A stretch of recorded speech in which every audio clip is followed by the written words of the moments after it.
Hello and welcome back. आज के इस वीडियो में हम कुछ जबरदस्त जानकारी जानने वाले हैं। जो स्त्री इस दिन अपने बाल धोती है, पति अमीर होता है। वो खास दिन जिस दिन अगर घर की महिलाएं बाल धो ले तो पूरा घर हो जाता है धनवान।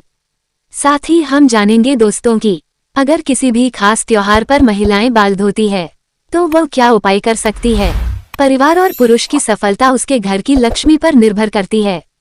घर की लक्ष्मी के स्वभाव और व्यवहार के कारण ही उसका घर सुंदर और वैभवशाली बनता है। इसमें कोई शक नहीं कि हमारे देवी देवता भी अपनी अर्धांगिनी को ही अपनी शक्ति मानते हैं। जय श्री हरि विष्णु के लिए माता लक्ष्मी सर्वोपरि है। इस तरह शिव भी शक्ति के बिना अधूरे हैं। हमारे समाज में स्त्री को अन्नपूर्णा, लक्ष्मी, सरस्वती और वैभव लाने वाली माना जाता है। अगर घर की लक्ष्मी धर्म अनुसार आचरण करें तो घर को मंदिर बना देती है।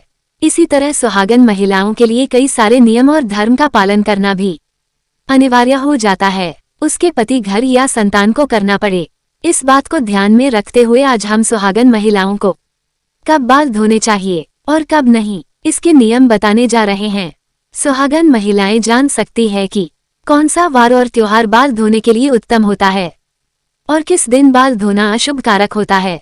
लेकिन उससे पहले दोस्तों, आपसे रिक्वेस्ट है कि वीडियो को लाइक करें, अपने दोस्तों के साथ शेयर करें और अगर आपने अभी तक चैनल को सब्सक्राइब नहीं किया है तो सब्सक्राइब करके बेल आइकन जरूर प्रेस करें।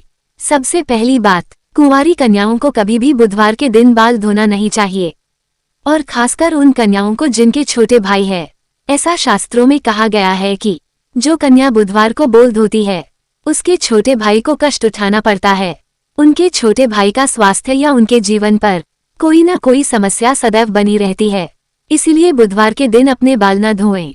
दूसरी बात, आज का समय बदल रहा है जिससे लोग प्रभावित होकर किसी भी शुभ त्योहार, शुभ तिथि या मुहूर्त में बालों को काटने या धोने के चलन से जुड़ गए हैं।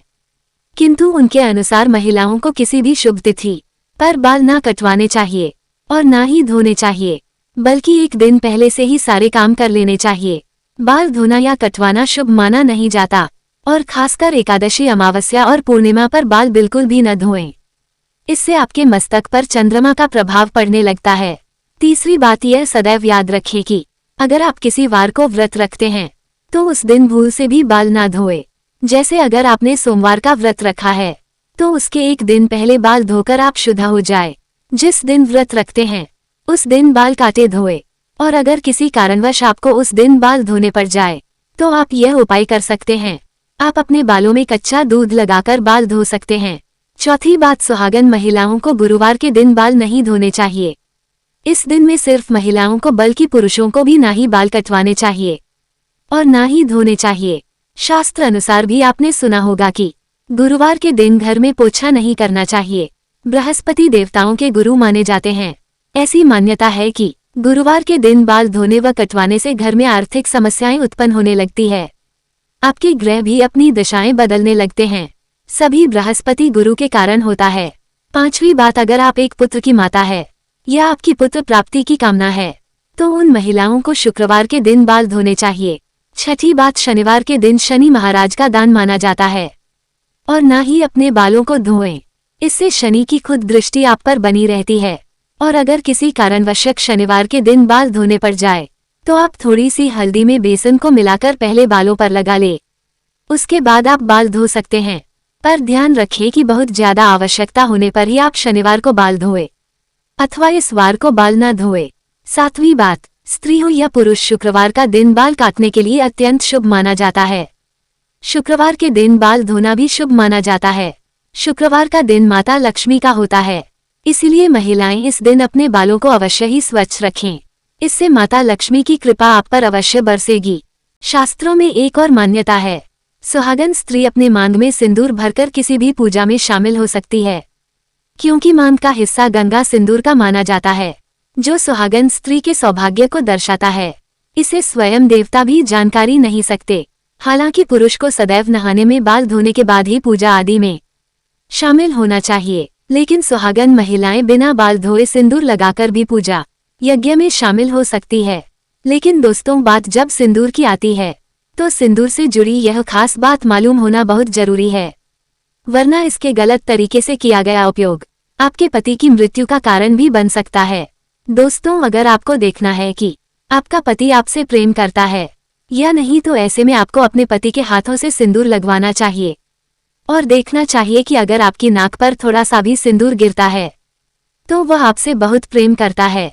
सुनने में फिल्मी लग रहा होगा, लेकिन ये बात बिल्कुल सच है। दरअसल शास्त्रों की माने तो कहा जाता है कि जब कभी पति द्वारा सिंदूर नाक पर गिरता है तो पति पत्नी के प्रेम को दर्शाता है और आने वाले समय में भी उनके रिश्ते और भी ज्यादा गहरे होते चले जाते हैं। इसके अलावा जब आप खुद से सिंदूर लगाती है और अनजाने में अगर वह सिंदूर नाक पर गिरता है तो इसका मतलब है पति की तरफ से आपको कोई खुशखबरी मिलने वाली है। हिंदू धर्म में सिंदूर का बहुत खास महत्व है। सिंदूर से जुड़ी यह जानकारी अगर आपको नहीं है और आपकी यह गलती करती है तो आप बहुत भारी संकट में पड़ सकती है। साथ ही इसका खामियाजा आपके पति को भुगतना पड़ सकता है। सिंदूर एक महिला के लिए उसके सुहाग की निशानी होती है। जब हम किसी शादीशुदा औरत को देखते हैं तो उसके माथे पर सिंदूर जरूर लगा होता है। एक शादीशुदा औरत को सिंदूर के बिना अधूरा माना जाता है। हिंदू पौराणिक कथाओं में सिंदूर का आध्यात्मिक महत्व माना जाता है। सिंदूर को माथे पर लगाने के चक्कर में कई बार जल्दबाजी अनजाने में महिलाएं कहीं गलती कर बैठी है। दोस्तों, नंबर 1, मान्यताओं के अनुसार जो स्त्री बीच मांग में सिंदूर लगाने की बजाय किनारे पर लगाती है तो उसका पति भी उससे किनारा कर लेता है। पति पत्नी में आपसी रिश्तों में मतभेद बना रहता है। दोस्तों, नंबर 2, ये बात तो आप जानते होंगे कि जो स्त्री अपनी मांग के बीचों बीच में लंबा सिंदूर लगाती है तो उसके पति की आयु भी लंबी होती चली जाती है। माता पार्वती का आशीर्वाद ऐसे जोड़े को जरूर मिलता है। दोस्तों, नंबर 3, मान्यताओं के अनुसार जो स्त्री अपनी मांग के सिंदूर को बालों में छुपा लेती है तो उसका पति भी समझ में छिप जाता है और उसके पति को सम्मान नहीं मिल पाता। इसलिए ये कहा जाता है कि सिंदूर को लंबा और सिंदूर से सच्ची सवारी स्त्री सौभाग्य को दर्शाती है और ऐसी महिला की खूबसूरती पर लगाते हैं 4 चांद। दोस्तों, नंबर 4, माथे पर सिंदूर लगाते वक्त महिलाओं को काफी सावधानी बरतनी चाहिए।